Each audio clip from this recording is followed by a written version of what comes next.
বিধর্মী হয়েও দেখবেন ইসলামের লেবাস পোশাকে দিন প্রচার করছে, এরকম লোক আছে।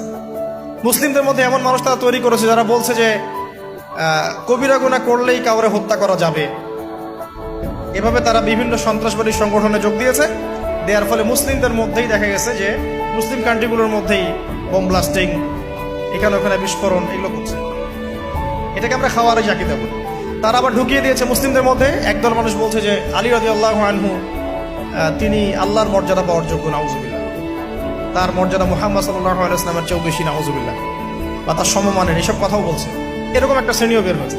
আবার নতুন আরেক শ্রেণী বের হয়েছে মুসলিমদের মধ্যে, বলছে যে কোরআন মানবো, হাদিস মানার কোনো দরকার নাই, কোরআন মানলে যথেষ্ট, হাদিস মানার কোনো দরকার নাই।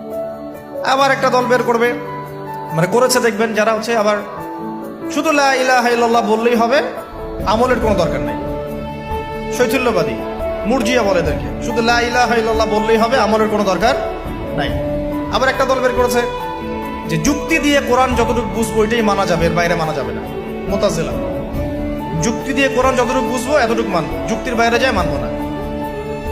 এরকম শত শত আকীদার মানুষকে তারা মুসলিমদের মধ্যেই ছড়িয়ে দিয়েছে।